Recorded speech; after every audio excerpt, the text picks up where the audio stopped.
So can we just collect the money now?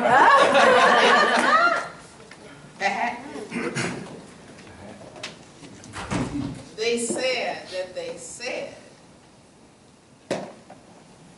when in the course of human events it becomes necessary for one people to dissolve the political bands which have connected them with another, and to assume among the powers of the earth the separate and equal station to which the laws of nature and of nature's God entitle them, a decent respect to the opinions of mankind requires that they should declare the causes which impel them to the separation.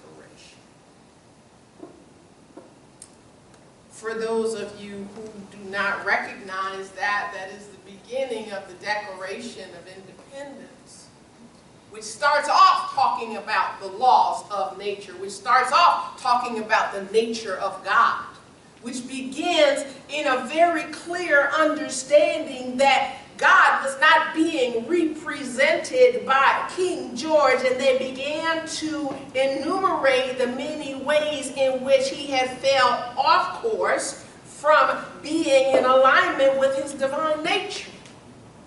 And they proceeded to say that we hold these truths to be self-evident, that all men were created equal, are endowed by their Creator with certain inalienable rights, that among these are life, liberty, and the pursuit of happiness.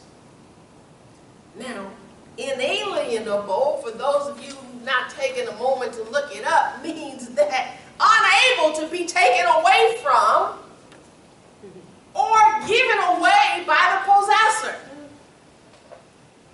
So you have within you no capacity to give away your freedom.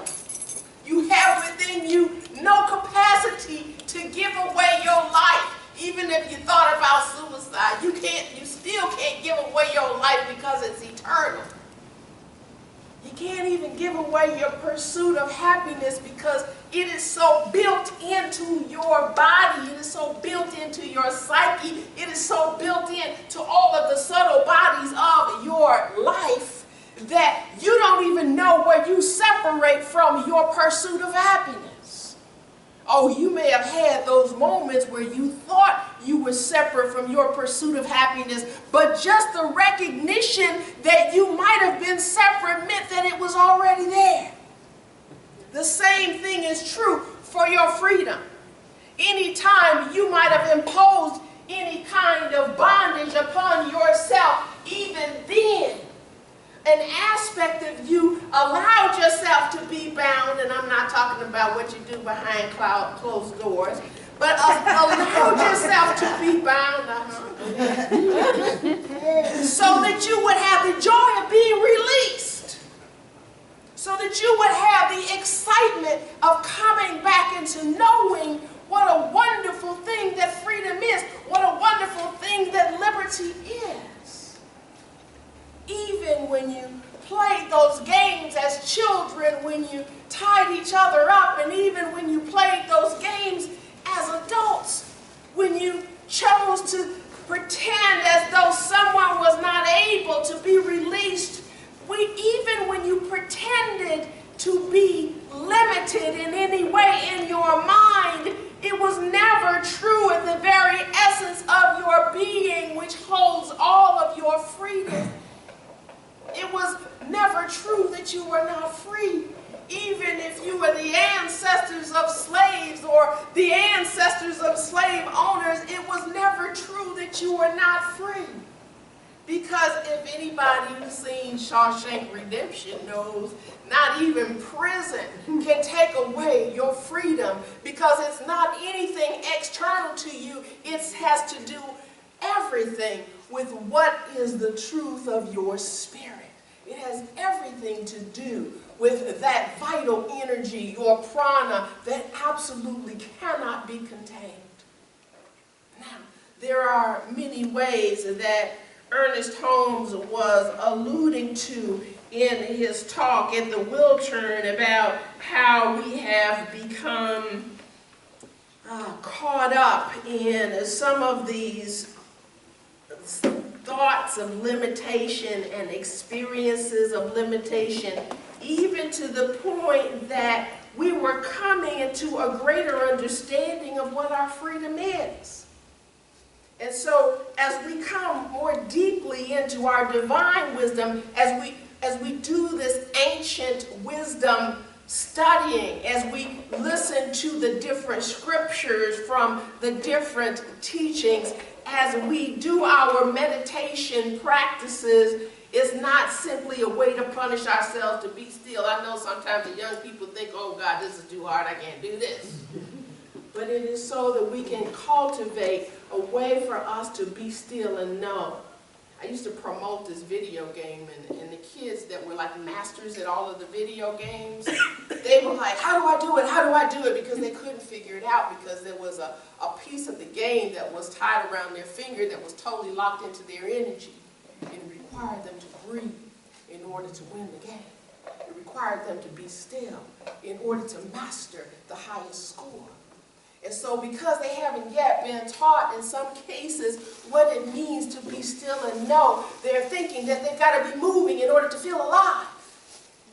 And we have come into adulthood thinking the same thing, and we've got ourselves exhausted from the busyness such that we haven't begun to understand the value of the stillness until we are able to hear that still small voice.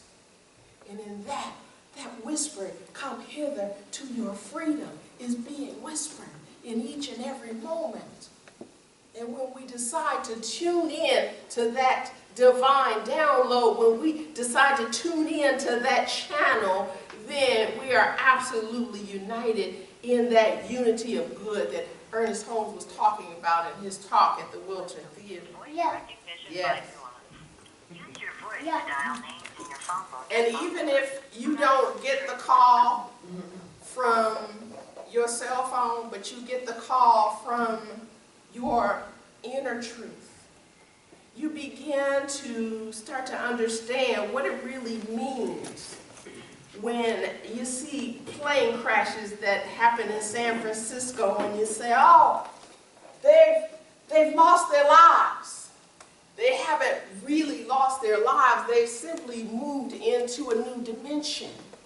But it wasn't fear that got them on the plane, those two Chinese nationals who were coming here to study. It wasn't fear that got all of the other people from Korea and China on the plane, or the other 60-some-odd Americans that got them on the plane. It was courage that got them on the plane. It was a sense of freedom that got them on the plane.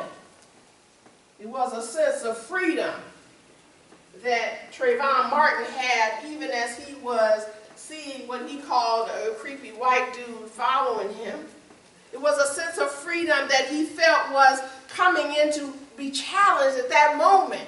And whoever it was that was crying for help was calling for a greater knowing of freedom. Whatever happened in that tussle, whatever happened before that gun was discharged, there was a sense of each of them striving to become free of the horror and the fear that they were experiencing in that moment. Freedom is absolutely real for the people in Egypt, even as one leader has been taken down, so to speak, and another is being projected through, and all of the people that are throwing things in the streets against these humongous tanks, and throughout all of this gunfire and all of this mayhem, is a desire for freedom, a desire to absolutely claim what they know to be their joy, to be living in bliss. All of it is about freedom. And absolutely understanding freedom in such a way that gives them pause to be willing to fight for whatever it takes to know freedom in and as their lives. I am free to think about Cooper Park, that the news reporters are saying is in West Pullman. It's in Maple Park. I used to play in that park as a child. where the 5-year-old boy was shot, and he's since had to have his intestines removed, his kidney and his spleen and his liver, those vital organs. And for me to know that in that experience that the mother and the family and all of us who are from that area or who currently live in that area and who are even in the city of Chicago or anywhere in the United States that knows about this particular event that has happened to this 5-year-old knows that this is not suffering that was imposed by a God who believes in suffering. What Ernest Holmes was trying to get us to understand, it was that we are coming through our suffering to a greater understanding of what it is that we need to discover. And I submit to you that the thing that we most need to discover in this moment is compassion. Because the monthly theme is free to be me. And in order for you to be free to be you, you have to come into an understanding of who you is. And before you can come into an understanding of who anybody else is, you have to come into an understanding of who you are. You have to come into an understanding of who you are before you decide that you're going to propose to anybody. You have to come into an understanding of who you are before you decide to say yes to marriage. You have to come into an understanding of who you are before you step into a spiritual community such as this. If you think that you're going to find it once you come inside these doors, it may or may not be true. I know for truth that it is true, but it isn't that you didn't come with it to begin with. It's just me reminding you of that truth. And so when we say we hold these truths to be self-evident, it's clear. We know this because the very thing that is yearning for more of it is the thing itself. There will be no way that these guys came over here to start these colonies unless they knew that they were free to create a new life. There will be no way that these guys would even seek to form a new and separate government unless they knew that they were entitled to pursue their happiness. There would be no way that these guys would ever come into establish a United States or create a declaration or create a Liberty Bell or create a flag or create any of these outward expressions were it not true for them that life, liberty, and the pursuit of happiness are inalienable rights. It was so self-evident to them that they created these United States of America. It is something to create. It is something to create a song. Eddie knows that. It is something to create a community. Y'all ought to know that by now. That it takes an interdependence. I didn't say codependence. Everybody's like, no codependence. I get all of that. But there's an interdependence that is required for us to be able to work together, to have something that is real and something that is absolutely freeing us into knowing who we are as divine beings. That is what we are seeking. And there is a reason that we come together as community so that we may find new ways to pursue our happiness. There are many things about democracy that we have seen challenged, particularly in this last couple of weeks. We have seen the rights of gay marriages challenged. We have seen the rights of different states to be able to handle their voting procedures. We have seen the rights of women to be able to make choices about their bodies. We have seen the people in Egypt fighting for their freedom. We've seen so many different circumstances in the trial with Trayvon Martin, and we've seen so many different circumstances in this plane crash where people were diverted and had to pay hundreds of dollars to get you know, either into San Francisco or out of San Francisco, and we've seen so many ways that the appearance of freedom being lost seem to be at the forefront of our minds. And that too is a lie, and the father of all lies.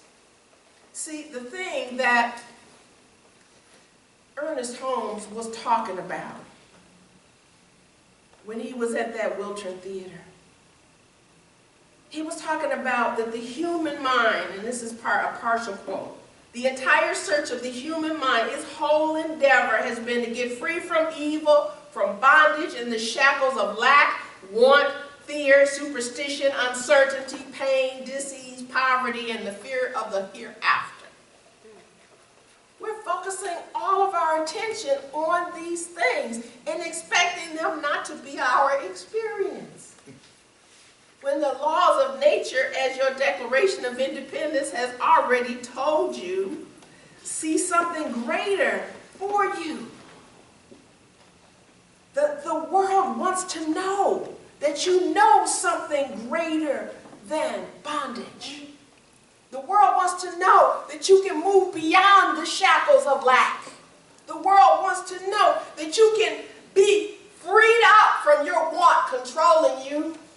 And that doesn't simply mean your hormones controlling you. That means the dis-ease of your mind. The thing that they call Satan means crazy thinking in Aramaic, which is the language that Jesus spoke. You need to know that sometimes your thoughts are not always leading you in the direction of your highest good, because if your want is making the rest of your life become minimized because of the choices of your want. If your want might be that piece of chocolate cake when you know that you're diabetic or prone to be diabetic, then you may know that that want is not necessarily for your highest and best good. You may know that that want for that relationship that you thought you wanted and you found out differently after you went through that, after you had minimized yourself in the process, was not for your highest and best good. That fear that keeps you from living your dream is not for your highest and best good. Fear is to be overcome. It was the overcoming of fear that allowed us to see the electricity that was always there. It was the fear of being limited to being in one geographic place, which allowed Henry Ford to create the car, which created the Wright brothers to want to create a machine that would leave the ground. There is a fear of being limited that causes you to be creative. It causes you to create something more for your life. It is not your nature to be superstitious. So if you think that you walk under a ladder, or that you gotta break a wishbone in order for your luck to change, which is love's unconditional care and kindness, whatever you may think that the hoogie-woogie's are going to make happen by some particular talisman or some particular magic words, there is simply none of this uncertainty required for you to be stuck. The uncertainty of what's going to happen, what if it doesn't work? I can't possibly do this, I can't possibly try this because what if? Uncertainty creates more possibilities. If you're not sure, you experiment. That's what this teaching is about. You experiment. You use your life as a laboratory to prove these truth principles. You absolutely know that pain is not what God prescribed for you. That whatever the cause in your mental body that has created dis-ease in your body temple is what really needs to be released. If you are finding that you're breaking a leg, and maybe it's because you don't want to move forward. If you're having problems with your feet, maybe it's because you don't want to understand a certain situation. If you're having constipation, you need to get up off your ego and stop resisting whatever it is that you're doing in that relationship with that particular person. Whatever the cause is in your mind, you are free to release it so that your body can be free of dis-ease. You are free to know the wholeness of your being. And that wholeness has nothing to do with poverty.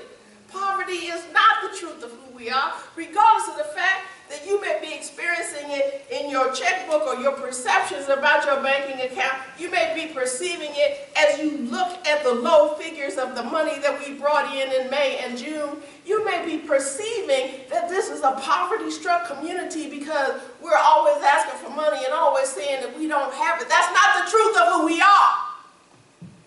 We are whole and prosperous beings. And the thought that we are not is the only thing that keeps us from experiencing that truth. So I'm inviting you to release even the fear of the hereafter. I mean, if your life sucks so bad, you might even want to just embrace the hereafter. If you perceive that life is what do they say, that 5-letter word, and then you die, if you perceive that to be your truth, then yes, the life that you were living does need to die. You do need to move into a greater possibility of what might be. That doesn't mean you go home and take pills or shoot yourself. That just simply means choose again. It just simply means change your thinking in order to change your life. It just simply means that you are free to be you. And that there is nobody standing in the way of you being you except you. There is no one standing in the way of your inalienable rights. It's impossible. The nature of who you are is freedom. The nature of who you are is joy. The nature of who you are is love. So, I invite you to find ways to align yourself with the truths of who you are. Do your prayer practices. Invite yourself into the company of people who want to move into the higher realms of who they are. And move away from the people that want you to stay small and limited. We are being invited through one of the programs that I work with is the people that have been establishing this new earth.